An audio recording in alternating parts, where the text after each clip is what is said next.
রজব মাস আশহুরে হারাম, মাসের একটা মাস হচ্ছে রজব। পৃথিবীতে যত বিদআত শুরু হয়েছে রজবের থেকেই শুরু হয়েছে। রজব মাস অনেক দামি মাস। এই মাসে অনেকগুলো রোজা রাখতেন, আপনারাও চাইলে রাখতে পারেন। রাসূল পাক সাল্লাল্লাহু আলাইহি ওয়াসাল্লাম মেরাজে গিয়েছিলেন কোন মাসে? এই মাসে। কত দামি মাস আপনারা চিন্তা করতেছেন। এই মাসে আল্লাহ তার রাসূলকে কাছে ডেকেছেন, এই মাসে আল্লাহ তার রাসূলকে কাছে নিয়েছেন, কথা বলেছেন। এই মাসে বান্দাদের জন্য আল্লাহর পক্ষ থেকে কতই না পুরস্কার এই মাসে রাসূল পাক নিয়ে এসেছেন। অনেক দাম এই মাসে। এই মাসে তোমার আমার রাসূলকে আল্লাহ সম্মানিত করেছেন সব এই মাসে। এই জন্য এই মাসের কদর করেন। এই মাস ইবাদতের মাস। রজব, শাবান, এরপরেই তো রমজান আল মুবারক। আল্লাহুম্মা বারিক লানা ফি রজব ওয়া শাবান ওয়া বাল্লিগনা রমাদান। রমজান চলে এসেছে। রমজান চলে আসার 2 মাস আগে সাহাবায়ে কেরাম রমজানের প্রস্তুতি নিতেন। রজব থেকেই রমজানের প্রস্তুতি। আমি তো মনে হয় আমরা এখানেই আলোচনা করেছি, অনেকবার একাধিক তাফসীর করেছি রমজানের প্রস্তুতি নিয়ে। রজব থেকে কেমনে কি করবেন। এই পৃথিবীতে অনেকের অনেক জাতের প্রস্তুতি থাকে, আমাদেরও প্রস্তুতি থাকা দরকার। কারণ মনে রাখবেন, আল্লাহ বলেন পুরো 11 মাসে যত মানুষকে আমি মাফ করেছি, রমজানের প্রত্যেকটা মুহূর্তে তার চাইতে বেশি মানুষকে মাফ করি। সুবহানাল্লাহ বলেন। রমজান আসছে। এই রমজান শুধুমাত্র উপবাস থেকে রোজা রাখবার নাম নয় যে আমি সকাল থেকে সন্ধ্যা পর্যন্ত কিছুই খাইলাম না, রোজা হয়ে গেল। এটার নাম উপবাস থাকা। হিন্দুরাও থাকে, এইভাবে অনেকগুলো থাকে। এভাবে থাকলেই শুধু রোজা হবে না, আল্লাহর সবগুলো হুকুম পালন করতে হবে। তিনি যতগুলো নিষেধ করেছেন এগুলার থেকে নিজেকে বাঁচাতে হবে। রমজান আসতেছে, আজকের থেকে আমরা তৈয়ারি শুরু করি, প্রস্তুতি শুরু করি যে রমজানের কদর করা লাগবে। আল্লাহ রাসূল সাল্লাল্লাহু আলাইহি ওয়াসাল্লামকে আল্লাহ জানিয়ে দিয়েছেন, যেই ব্যক্তি রমজান পাইল আর তার গুনাহ মাফ করাইতে পারল না, এর মতো হতভাগা এই পৃথিবীতে আর নাই, এর মতো আহাম্মক এই পৃথিবীতে আর নাই, এর মতো বেওকুফ দুনিয়ার জমিনে আর নাই। আল্লাহ বলেন, রমজান পাইল আর সে আমার কাছে আসতে পারল না, আমার প্রিয় হতে পারল না। আমি 2 হাত ভরে আমি রমজানে দান করি, দিনে দান করি, রাত্রে দান করি, প্রত্যেকটা মুহূর্তে দান করি। আমার বান্দা কিছুই নিতে পারলো না, রমজান চলে গেল, তার হাত থাকলো খালি, তার মতো হতভাগা আর নাই। এজন্যে আজকে থেকে, এই মাস থেকে আমরা প্রস্তুতি শুরু করব তো ইনশাআল্লাহ। বলেন ইনশাআল্লাহ। ইনশাআল্লাহ। এই মাসে রাসূল পাককে আল্লাহ মেরাজে নিয়েছিলেন। লম্বা ইতিহাস, আমরা সংক্ষেপ করে করে মেরাজের দিকে হয়তো যাব যদি সুযোগ পাই। আমরা অনেক আলোচনা আমরা শুনেছি। রব বলেছেন কোরআনে কারীমের 15 নম্বর পারা সূরা বনী ইসরাঈল 17 নম্বর সূরা, সুবহানাল্লাযী আসরা বিআবদিহি লাইলাম মিনাল মাসজিদিল হারামি ইলাল মাসজিদিল আকসাল্লাযী বারাকনা হাওলাহু লিনুরিয়াহু মিন আয়াতিনা ইন্নাহু হুয়াস সামিউল বাসীর। রাসূল পাক ইসলামকে এই মাসে আল্লাহ মেরাজে নিয়েছিলেন। যাওয়ার আগে তাকে বাইতুল মুকদ্দাস বা বাইতুল মাকদিস নিয়ে গিয়েছিলেন, ওখানে ইমামতি করিয়েছেন। রাসূল পাক নবী হওয়ার পরে প্রায় 14, 15, 16, 17 মাস বাইতুল মুকদ্দাসের দিকে মুখ করে তিনি নামাজ পড়েছেন। এর অর্থ আল্লাহ আমাদেরকে জানাতে চান এই মসজিদ আলাদা কিছু নয়।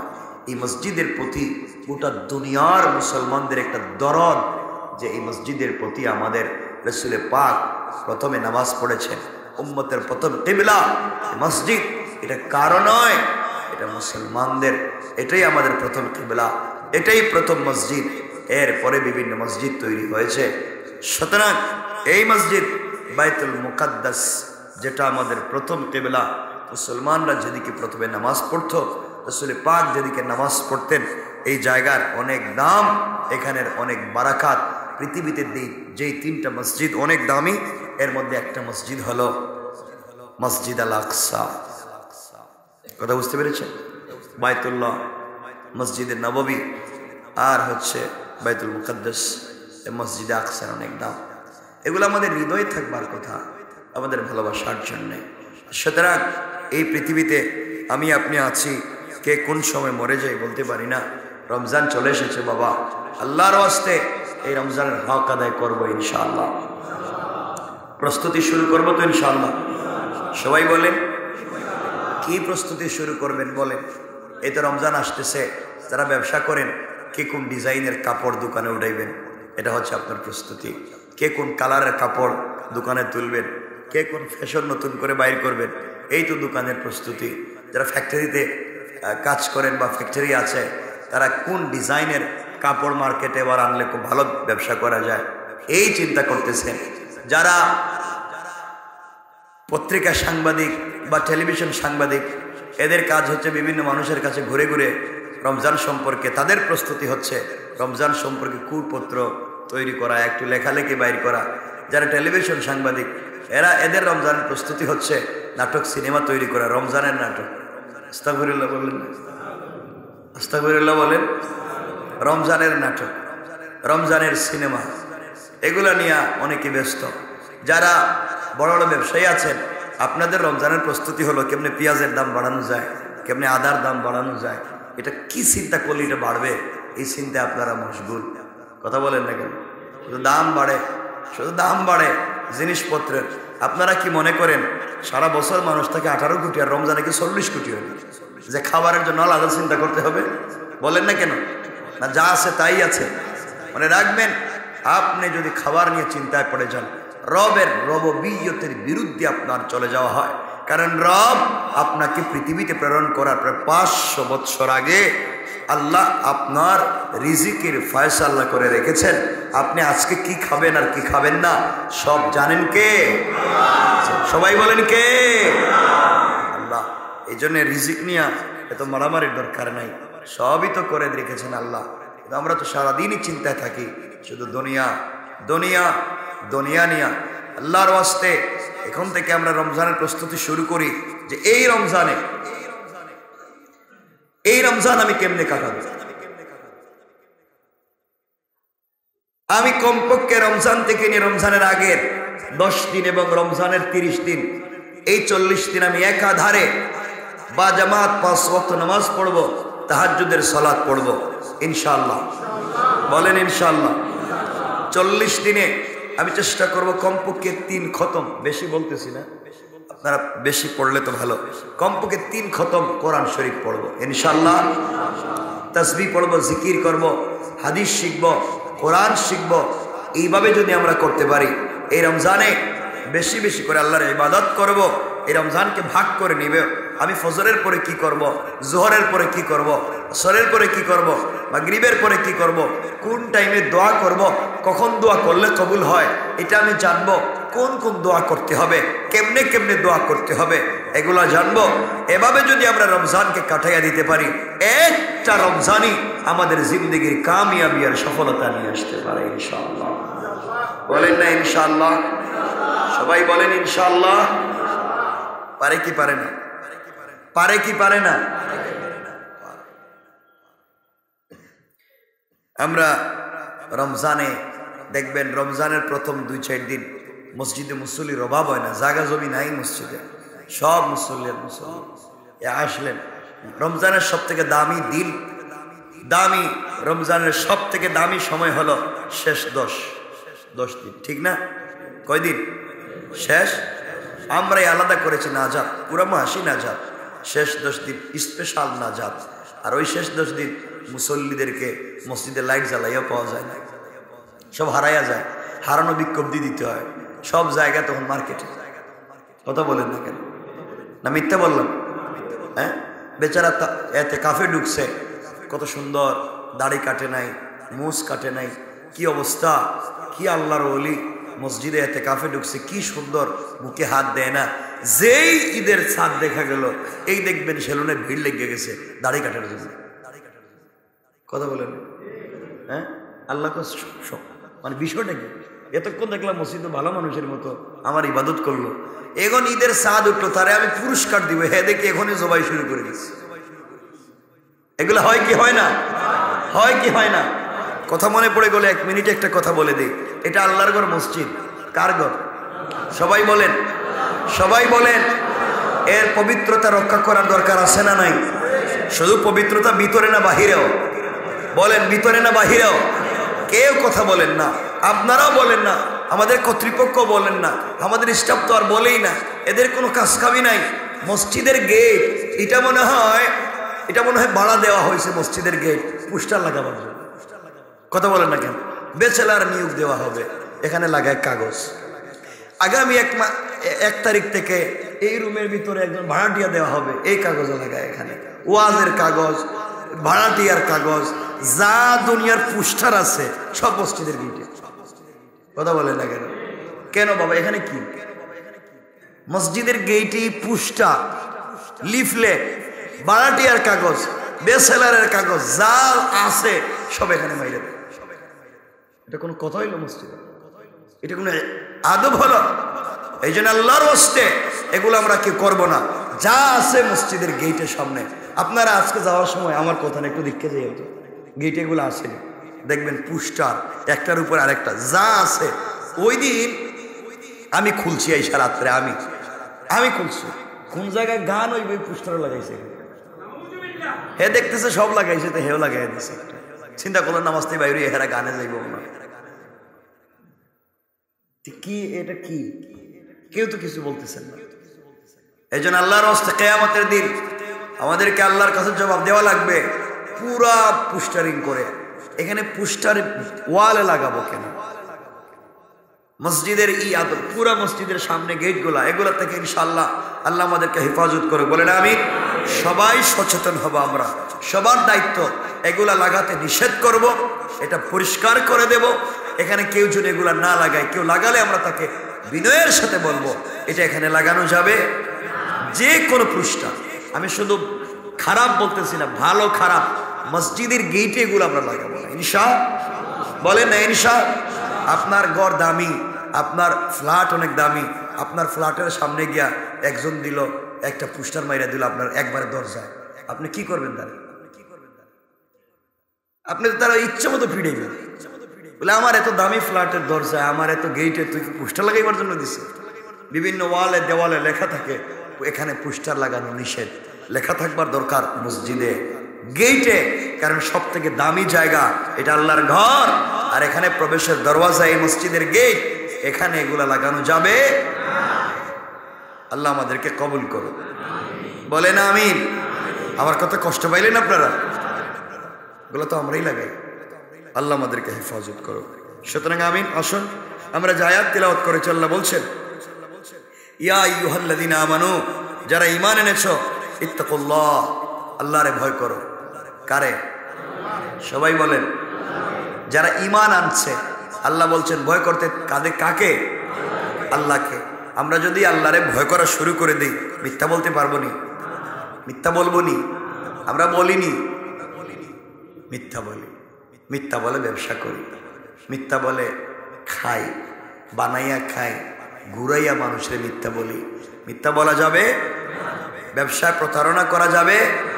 2 নম্বরই করা যাবে না। এক কথায় মিথ্যা বলা যাবে না। আল্লাহ বলছেন ইয়া আইয়ুহাল্লাযীনা আমানু, যারা ঈমান এনেছো, ইত্তাকুল্লাহ, আল্লাহকে ভয় করো। কারে? এরপরে বলছেন ওয়াকুলু কাওলান সাদীদা, এবং তোমরা সোজা কথা বলো। কি কথা বলো? সোজা কথা। ওয়াকুলু কাওলান সাদীদা, সোজা কথা বলো, সঠিক কথা বলো, নরম কথা বলো। আয় কাওলান লাইয়িনা, তোমরা নরম নরম কথা বলো, মানুষের সাথে উত্তম আচরণ করো। কে বলছেন? আল্লাহ বলছেন। কেন? যদি আল্লাহকে ভয় করি এবং সোজা কথা বলি, দুটা কাজ। যারা ঈমানদার আল্লাহ কাজ দিয়েছেন দুটা। এক, যদি আল্লাহকে ভয় করো, ওয়াকুলু কাওলান সাদীদা, এবং সঠিক কথা বলো। তাহলে কাজ হলো কয়টা? আল্লাহকে ভয় করা আর সোজা কথা বলা। আল্লাহকে ভয় করা আর সোজা কথা বলা। আমার কথা বুঝেননি আপনারা? কাজ কয়টা? সবাই বলেন। এক নাম্বার আল্লাহকে ভয় করা, দুই নাম্বার সোজা কথা বলা, সঠিক কথা বলা। এই দুই কাজ যদি আমরা করি, আল্লাহ রাব্বুল ইজ্জতুল জালাল পরে বলেছেন ইউসলিহ লাকুম আমালাকুম। আল্লাহ বলছেন তিনি তোমাদের আমল আচরণ সংশোধন করে দিবেন। ইউসলিহ লাকুম, তিনি আচরণগুলোকে সংশোধন করে দেবেন। আল্লাহ বলছেন ইউসলিহ লাকুম আমালাকুম। এক নাম্বার সঠিক কথা যদি বলো, আল্লাহকে ভয় করো, তিনি চলার পথে আমাদের আচরণে যদি ভুল থাকে, মানুষের সাথে ব্যবহার যদি খারাপ হয়ে যায়, আল্লাহ বলছেন তার দায়িত্বে তিনি ঠিক করে দেবেন। সুবহানাল্লাহ বলেন। আমাদের আচরণ খারাপ হতে পারে না মাঝে মাঝে? না খারাপ হয় না? হয় কি হয় না? আল্লাহ বলেছেন সঠিক কথা যদি বলো, তাহলে এক নাম্বার তিনি আমাদের আচরণ, তিনি আমাদের ব্যবহার ঠিক করে দিবেন। সুবহানাল্লাহ বলেন। কার দায়িত্বে? সবাই বলেন কার? এরপরে বলছেন আমালাকুম, তোমাদের আমল, তোমাদের আমলের মধ্যে যদি কোনো ভুল ভ্রান্তি থাকে আমি তাও সংশোধন করে দেব। আল্লাহু আকবার বলেন না? আমলের ভুল ভ্রান্তি বুঝছেননি। আমরা অজু করবার সময় ঠিক মতো অজু করতে পারি নাই, তাহলে তো নামাজ হওয়ার কথা না। নামাজে এসে ঠিক মতো রুকু করতে পারি না, ঠিক মতো সেজদা করতে পারি না, কেমনে হাত মারতে হবে আমরা জানি না, কেমনে তাকবীরে তাহরিমার জন্য হাত উঠাতে হবে আমরা জানি না, কেমনে দাঁড়াতে হবে আমরা জানি না, রাস্তায় কেমনে চলতে হবে আমরা জানি না, ইবাদত কেমনে করতে হবে আমরা জানি না। এই যে আমাদের নামাজ রোজা ইবাদতে ভুল হয়ে যায়, অনেক অনেক ভুল হয়ে যায়, রব বলে দিয়েছেন ইবাদতের সবগুলা ভুলকে সংশোধন করে পুরা ইবাদতকে তিনি কবুল করে নেবেন। সুবহানাল্লাহ জোরে পড়েন। পুরা ইবাদত আমাদের কবুল হয়ে যাবে। কাজ করতে হবে, শুধু সঠিক কথা বলা লাগবে। কি কথা? সঠিক কথা। এরপর আল্লাহ রাব্বুল ইজ্জতুল জালাল বলছেন এক নাম্বার আচরণ ঠিক করে দিবেন, দুই নাম্বার আমলের মধ্যে যদি কোনো ত্রুটি থাকে তাও তিনি সংশোধন করে দিবেন। এরপরে বলেছেন ওয়াগফির লাকুম যুনুবাকুম। এরপরে বলেছেন আমাদের জিন্দেগিতে যত পাপ আছে সব ক্ষমা করে দিবেন। আরেকটু জোরে পড়েন না? কি সুযোগ সুবিধা! আমাদের ব্যবহার ঠিক হয়ে গেল, আমাদের আমলের ভিতরে যে কুসুর ছিল এগুলো ঠিক হয়ে গেল, আমাদের পাপ গুলাকে ক্ষমা হয়ে গেল। সুবহানাল্লাহ। কে করেছেন এগুলা? কে করেছেন? এরপরে বলেছেন ওয়ামান ইউতিইল্লাহা ওয়া রাসূলাহু ফাকাদ ফাজা ফাওজান আযীমা। আল্লাহ রাব্বুল ইজ্জতুল জালাল এরপরে বলেছেন যে কেউ আল্লাহ এবং তার রাসূলের আনুগত্য করে সে অবশ্যই মহা সাফল্য অর্জন করবে। যে কেউ আল্লাহ এবং তার রাসূলের যদি আনুগত্য করে সে মহা সাফল্য লাভ করবে। এখানে যে কেউ বলে, আল্লাহ বলছেন সুইপারও যদি করে, ভ্যানওয়ালাও যদি করে, রিক্সাওয়ালাও যদি করে, গরিব মানুষও যদি করে, ধনী মানুষও করে, যে কেউ আল্লাহ রাসূলের আনুগত্য করবে সে কামিয়াব। সুবহানাল্লাহ বলেন। আপনি এখন বড় লোক, খুব দামি গাড়ি দৌড়ান, কিয়ামতের দিন গিয়া দেখবেন যেই লোকটা রাস্তার পাশে পড়েছিল, ভিক্ষা করতে, গরিব মানুষ, ভ্যান চালাইতো, রিক্সা চালাইতো, সুইপার ছিল, আপনি খুব দামি ছিলেন, তাকে আপনি কথা বলতেন না, কিয়ামতের দিন দেখবেন সে আপনার আগে জান্নাতে চলে যাচ্ছে। মনে রাখবেন, আপনি যত বড় ব্যক্তি হন না কেন, আপনি যদি এই পৃথিবীর সব থেকে বড় আলিম হন, আপনি বড় আল্লামা, আপনি বড় শায়খুল হাদিসও যদি হন, আর রাস্তায় চলার পথে একজন মুসলিম ভ্যানওয়ালা, রিক্সাওয়ালা, মেথর, সুইপার সেও যদি মুসলমান হয়, আর আপনি বড় আল্লামা, তাকে যদি সালাম দিতে না পারেন, মনে রাখবেন আপনি সব থেকে বড় অহংকারী। ঠিক কিনা জোরে বলেন? সব থেকে বড় অহংকারী। আপনি জাহান্নামী, কারণ আজও আপনি বড়, কিন্তু এখন পর্যন্ত দুনিয়াতে আপনি অহংকার বাদ দিতে পারেননি। আপনি অহংকার বাদ দিতে পারেননি। আপনি এখনো ঠিক মতো নিজেকেই তৈরি করতে পারেননি। এই জন্য রাস্তায় বের হইয়া আপনি এখনো নিজেকে ছোট করতে পারলেন না। এই জন্য আমরা নিজেকে যতই বড় মনে করি, চলার পথে যতক্ষণ পর্যন্ত আমরা নিজেকে ছোট বানাতে না পারবো, ততক্ষণ পর্যন্ত আল্লাহর সঠিক গোলাম হতে পারবো। এই জন্য মুসলমান বন্ধুগণ, দুনিয়ার জমিনে চলবার পথে আল্লাহ রাব্বুল ইজ্জত ওয়াল জালাল বলে দিয়েছেন, গোলাম রে, এই দুনিয়ার জমিনে চলবার পথে তোমাদের জন্য আমি আল্লাহ রাব্বুল ইজ্জত ওয়াল জালাল একজনকে তোমাদের উসওয়া বানিয়ে দিয়েছি, আদর্শ বানিয়ে দিয়েছি। আল্লাহ বলেন, লাকাদ কানা লাকুম ফি রাসূলিল্লাহি উসওয়াতুন হাসানাহ।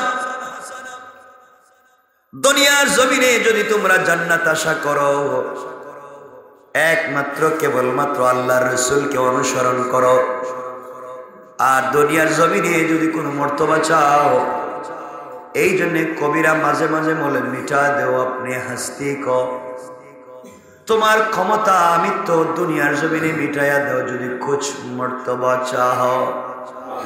যদি তুমি মর্তবা চাও, সম্মান চাও, ইজ্জত চাও, নিজেকে মাটির সাথে মিশাইয়া দাও, নিজেকে ছোট বানাইয়া দাও। এই দুনিয়ার জমিনে যারা নিজেকে ছোট বানাইয়া দিয়েছে, আল্লাহ তাআলা দুনিয়ার জমিনে তাদেরকে বড় বানাইয়া দিয়েছে।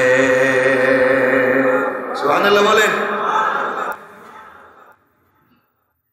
এই দুনিয়ার জমিনে আপনাকে আমাকে যদি ছোট বানাইয়া দিতে পারি, আল্লাহ তাআলা তোমাকে আমাকে বড় বানাইয়া দিতে পারে। এই দুনিয়ার জমিনে আল্লাহ তিন কালোর সম্মান বাড়িয়ে দিয়েছেন। তিনজন কালো পৃথিবীর শ্রেষ্ঠ কালো, তাদের সম্মান আল্লাহ তাআলা পৃথিবীতে বাড়িয়েছেন। এর মধ্যে একজন কালের নাম হাকিমে লোকমান। কালো মানুষ, বেটে মানুষ, খাটো মানুষ, গরু চড়াইতেন, অর্থাৎ মহিষ চড়াইতেন, জমিনে কাজ করতেন। দুনিয়ার জমিনে তিনি নিজে কেমন ভাবে তৈরি করলেন, আল্লাহ তাআলা তার জবানের কথা আর তার নামটাকেও কোরআনের আয়াত বানিয়ে দিয়েছে। আল্লাহু আকবার বলেন। তিনি কোনো নবী না, রাসূলও না, কিন্তু আল্লাহ তার নাম কোরআনের সূরা লুকমান বানিয়ে দিয়েছেন। আল্লাহু আকবার। আল্লাহ বুঝাতে চাইলেন, আমি কোরআনে শুধু নবীদের নাম আর রাসূলদের নাম, সাহাবায়ে কেরামের নাম দেই নাই, শুধু সম্মানিত মানুষের নাম দিয়ে সম্মানিত করি নাই। আমি এমন কিছু ছোট মানুষের নাম দিয়েছি যারা ছোট জায়গায় বসবাস করে আমাকে চিনতে পেরেছে। ইউসলিহ লাকুম আমালাকুম ওয়া ইয়াগফির লাকুম যুনুবাকুম, যারা নিজেকে সংশোধন করতে পেরেছে, আমি আল্লাহর কাছাকাছি পৌঁছে গেছে, আমি আল্লাহ তাদের নামটা স্মরণ করে কোরআনে লিখে দিয়েছি। ও বান্দা, দুনিয়ার জমিনে চলার পথে তুমিও যদি আমি আল্লাহকে চিনতে পেরে, আমার রাসূলের পথে চলতে পেরে, গভীর রজনীতে সিজদায় গিয়ে আমি আল্লাহকে আল্লাহ বলে ডাক দিয়ে সিজদায় পড়ে যেতে পারো বান্দা, কিয়ামতের দিনে আমি আল্লাহ তোমার নামটাও ওইভাবে আমার আরশে আজিমের ছায়ায় ডিজাইন করে লিখে দিয়া বিনা হিসাবে জান্নাতের ওয়াদা দিলাম। সুবহানাল্লাহ বলেন। এই জন্য মনে রাখবেন, দুনিয়ার জমিনে আল্লাহ রাব্বুল ইজ্জত ওয়াল জালাল কাকে কোন জায়গায় সম্মানিত করতে পারেন কেউ জানি না।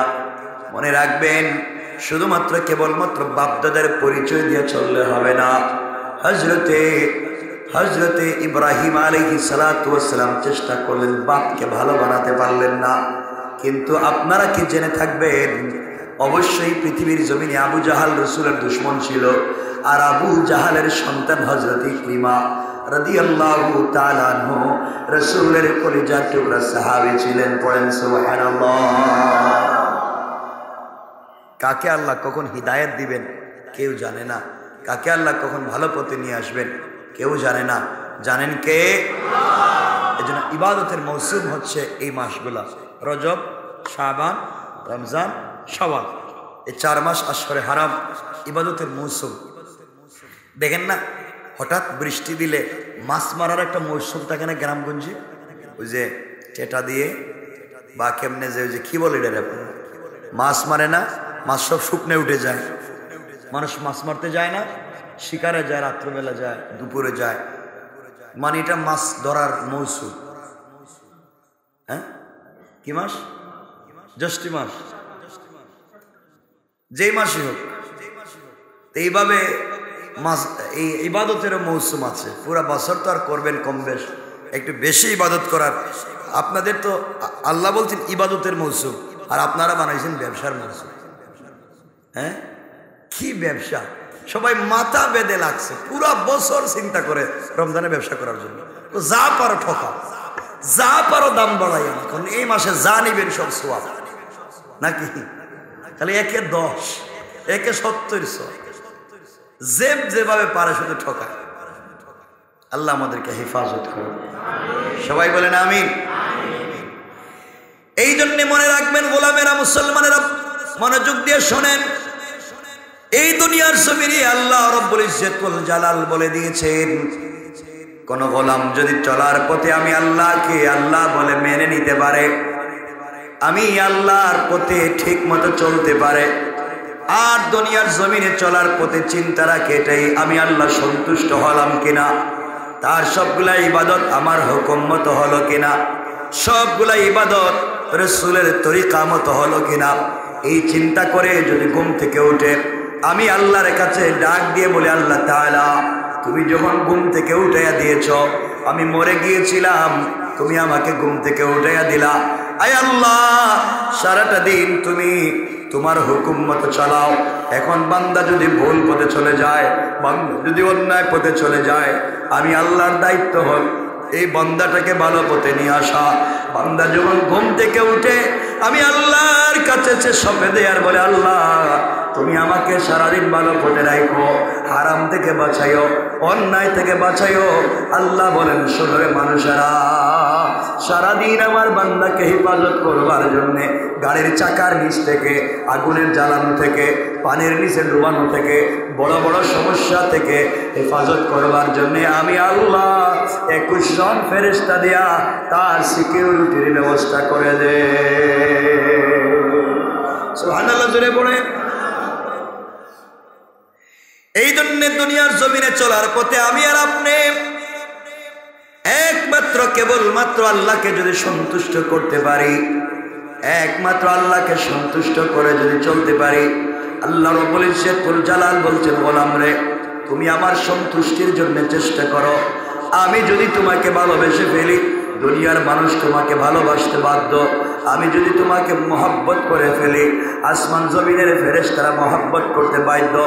আল্লাহ রাব্বুল ইজ্জতুল জালাল বলছেন, শোনো মুসলমানেরা, আল্লাহ রাব্বুল ইজ্জতুল জালাল কারো দিকে যখন রহমতের নজর দিয়ে তাকায়, কারো দিকে যখন ভালোবাসার নজর দিয়ে তাকায়, কারো দিকে যখন বারাকাতের নজর দিয়ে তাকায়, আল্লাহ তাআলা জিবরিল আমিনকে বলেন, জিবরাইল অমুক এলাকার, অমুক গ্রামের, অমুক শহরের, অমুক বিল্ডিংয়ের, অমুকের ছেলে অমুককে আমি আল্লাহ ভালোবেসে ফেলেছি, আমি আল্লাহ মহব্বত করে ফেলেছি, আমার বান্দাকে তুমি মহব্বত করো।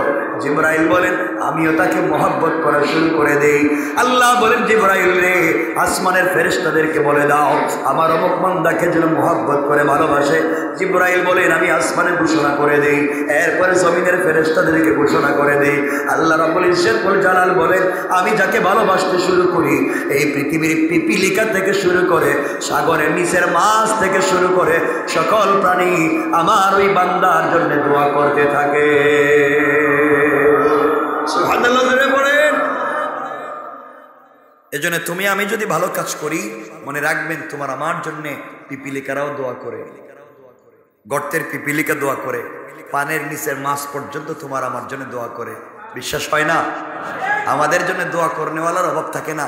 আপনি মনে করেছেন যাদের জন্য পুরো জিন্দগি কাজ করলেন এরা আপনারে ভুলে গেছে, অর্থাৎ আপনার বউ বাচ্চা আপনারে ভুলে গেছে, আপনার মা বাপ আপনাকে ভুলে গেছে, আপনার ভাই বোন আপনারে ভুলে গেছে, আপনি ভালো কাজ করতেছেন সবাই ভুলে গেছে, আপনি খুব পেরেশান।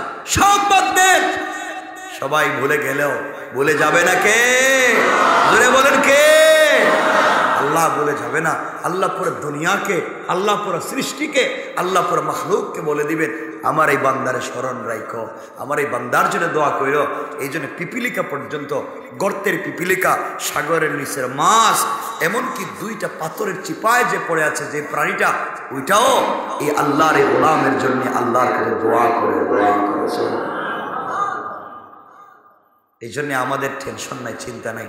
দোয়া করার জায়গায় আপনি আর আমি তৈরি করে যেতে হবে দুনিয়ায় ইবাদত করে সবার জন্যে। কিন্তু আফসোস হয় আমরা মাঝে মাঝে এমন কিছু অন্যায় করে ফেলি যে পুরো জিন্দগি নষ্ট করে দিই। এই যে আপনারা কয়েকদিন আগে যা করলেন, এই যে এই সপ্তাহে তো গত সপ্তাহে যা করলেন আপনারা, ওরে আল্লাহ, যা করলেন, মানে একবারে জিবরাইলের নামাই আনতে চাইছিলেন। আল্লাহ তো আযাব দিতে চায় না, যা আমরা শুরু করছি আযাব না দিয়ে কই যাইব। এই জন্য আমাদের মাথার উপরে কখন কোন আযাব চলে আসে। বাবা এখনো বিভিন্ন জায়গায় মাটির নিচ থেকে আপনারা যান, বিভিন্ন এলাকায় তো আপনারা জানেন, বিভিন্ন এলাকায় টিউবওয়েল থেকে লবণাক্ত পানি আসে না? পুকুরের পানি লবণাক্ত, টিউবওয়েলের পানি লবণাক্ত। লবণাক্ত কেন? কেন? এর অর্থ হলো নিচে সাগর, খাল না, নদী না, নিচে সাগর, সাগরের পানি লবণাক্ত হয়। মানে আপনি আমি ভাসমান আছি, আল্লাহ যদি একবার নাড়া দেয় শেষ। দেখেন না জাপানে, এটা কয়েকদিন আগেই তো গেল, কয়েকদিন আগে ভূমিকম্প দেখছেননি? ভূমিকম্পের অবস্থা, ইয়া আল্লাহ, যদি এভাবে এর অর্ধেক যদি ভূমিকম্প আমাদের ঢাকা শহরে হয় তাহলে তো এটা পুরো কিয়ামতের মাঠ হয়ে যাবে। আমরা যে অপরিকল্পিত জীবনযাপন করি, বিল্ডিং বাড়ি সব অপরিকল্পিত, কি হবে? আল্লাহ তার খাস রহমত দিয়ে আমাদের বাঁচিয়ে রাখছে। যা আমরা করতেছি সারা জিন্দেগি বইয়ে পড়ে আসছি, বুড়িগঙ্গা নামে একটা নদী ছিল, এখন গিয়ে দেখবেন নদী কেবল খালি নাই। কথা বলেন, খালি নাই, সব ভরাইয়া ফেলেছে। সারা জীবন শুনছেন ধুলাই খাল, এখন যদি আপনি মাইক্রোস্কোপ লাগাইয়া একবারে লেন্স ক্যামেরা লাগাই যদি ধুলাই খাল খুঁজতে থাকেন, খাল আর খুঁজে পাইবেন? খাল আসেনি কোনো জায়গায়। আপনি মানুষকে বুঝাইতে পারবেন না, হেরে বুঝাইতে পারবেন না যে ধুলাই খাল মানে এখানে খাল ছিল। আপনি বুঝাইতে পারবেন? আপনার বিশ্বাস হয়নি যে এই এলাকায় এখানে খাল ছিল? মনে হয়নি আপনার? কি আমরা যে কি করে ফেলছি এটা আমরা নিজেরাও জানি না। এজন্যে সব আস্তে আস্তে ধ্বংস হয়ে যাচ্ছে, আর আমরাও ধ্বংসের দিকে চলে যাচ্ছি। আজ না হয় কাল আমরাও মরে যাব। আল্লাহর কাছে কি নিয়ে হাজির হবেন, কি নিয়ে জবাব দিবেন? এই জন্য বাবা, নাচ গান যাই করেন, যা নাচানাচি করেন, যা ভাল লাগে করেন, মনে রাখেন এটা আল্লাহর সামনে দাঁড়ানো লাগবে। কথা বলেন না কেন? আপনার যত ক্ষমতা, যত প্রভাব, যত পাওয়ার থাকুক, আল্লাহর সামনে দাঁড়ানো লাগবেই, আপনাকে হিসাব দেওয়া লাগবে। ঠিক কিনা বলেন? লাগবে কি লাগবে না? এইভাবে উল্লাস করতেছিল এক জাতি, তার নাম সামুদ। আল্লাহ ধ্বংস করে দিয়েছেন। আদ, তাদেরকে ধ্বংস করে দিয়েছেন। এমনকি জিব্রাইলকে দিয়া এইভাবে পুরা দুনিয়া উঠাইয়া একবারে আসমানের কাছে নিয়েছেন। ফেরেশতারা বলেন হাঁসের আওয়াজ, মুরগের খক খক ডাকও তারা শুনছেন, পুরা উল্টাইয়া দিচ্ছে। আল্লাহু আকবার বললেন না? আপনারা মনে করতেছেন, ভাবতেছেন জিব্রাইলের কি এত ক্ষমতা আছে নাকি? যে পুরা পৃথিবীর এসে আসমানে নিয়ে উল্টাইয়া দিবে, এত ক্ষমতা আছে নাকি? বিশ্বাস হয় না? বিশ্বাস হয় না? বিশ্বাস হয়? বলেন বিশ্বাস হয়? আমাদের সময় কমে, সত্য আর লম্বা করতেছি না, শুধু এইটুকুন বলে আমরা আজকের কথা এখানে শেষ করবো। তাফসিরে বলবো বিশ্বাস হয়নি জিব্রাইলের ক্ষমতা। জিব্রাইলের ডানা কয়টা? 600। ডানা কয়টা? এটা সত্য। কয়টা? 600। কয়টা? 600। আল্লাহ একদিন জিব্রাইল চেয়ে বলছেন, জিব্রাইল একদিন আল্লাহরে বলছেন, আল্লাহ তুমি আমার 600 নূরের ডানা দিছ, কিন্তু এগুলো অ্যাপ্লাই করার জায়গা দিলে না। মানে আপনার গাড়িতে স্পিড আছে 150, ঢাকা শহরে চালাইতে পারবেন? চালাইতে পারবেন 150 স্পিড? জিন্দগি তো শেষ করে দিবেন, সব মাইরে ফেলেন। তাহলে আপনার গাড়ির স্পিড আছে ঠিকই 150, কিন্তু 50-60-এর উপরে চালাইতে পারেন না। এর অর্থ আপনার চালাইতে মন চায়, জায়গা নেই, ঠিক না? জিবরাইল বলছেন আল্লাহ আমার আপনি 600 নূরের ডানা দিলেন, এ তো পাওয়ারফুল। আমিগুলা তো দেখতাম, এগুলার কার্যক্রম ঠিক আছে নি, জায়গা নাই। আল্লাহ বলেন যাও আমার জাহান্নাম দেখে আসো। গেছে জাহান্নাম, ঘুরে আসছে। আল্লাহ ঘুরে তো আইলাম, কই আমার তো একটা ডানাও ফালাইতে হবে না, কষ্ট হয় নাই তো ঘুরে আসতে। আল্লাহ বলেন জান্নাতেও যাও। জান্নাতে গেলেন, ঘুরলেন।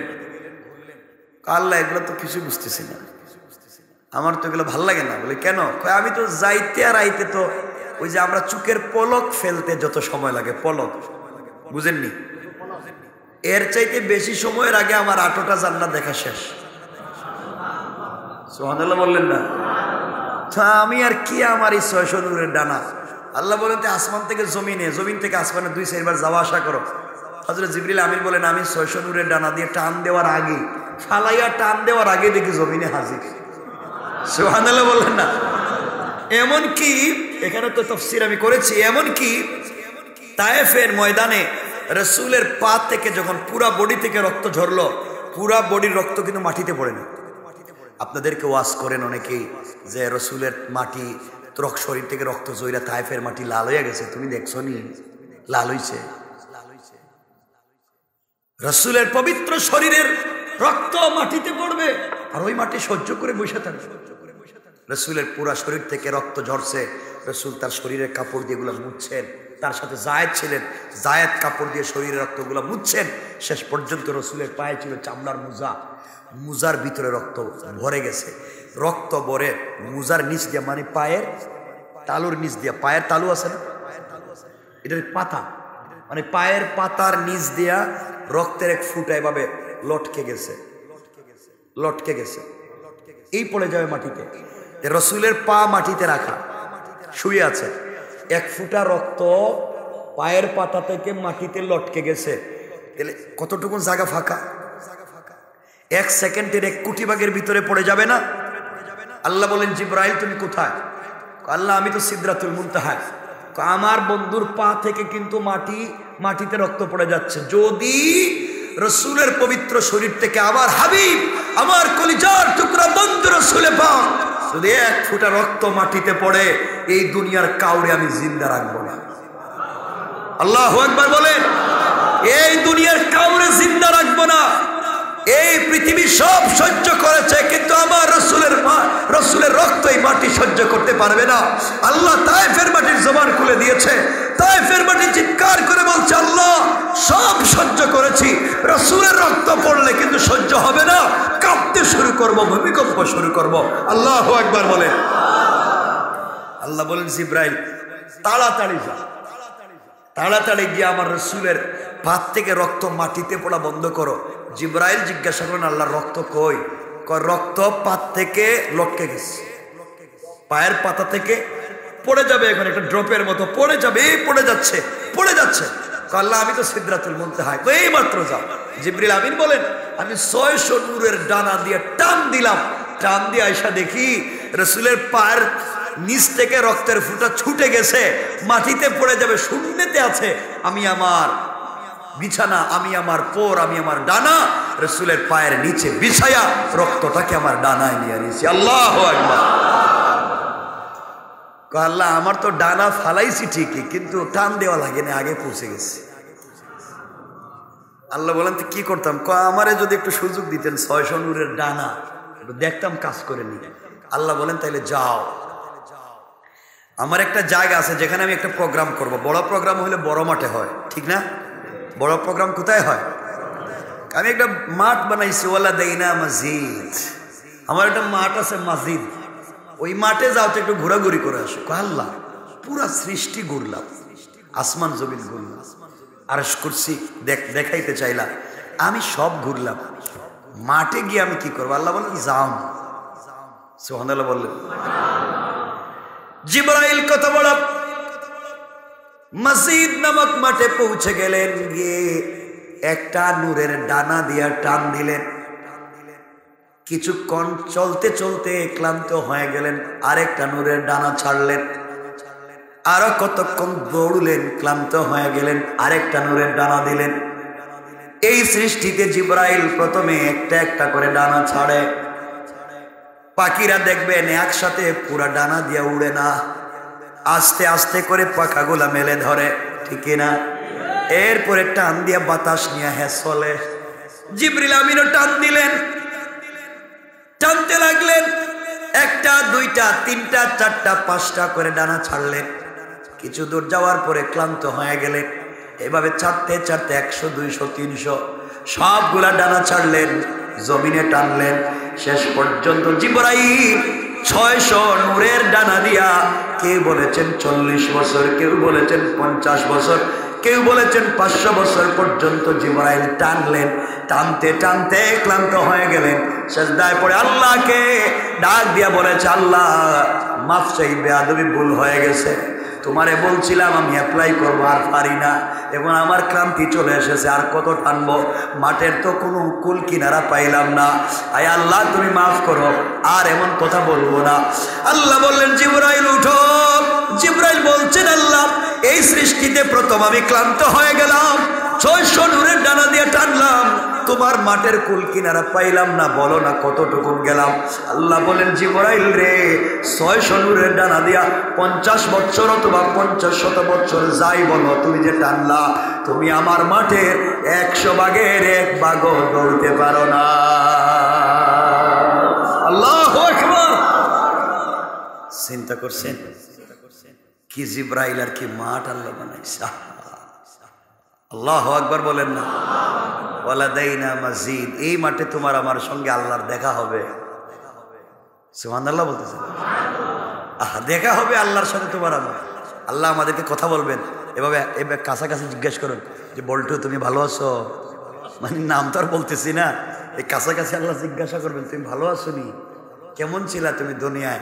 আমি আল্লাহকে দেখতেছো, তুমি ঠিক আছো নি?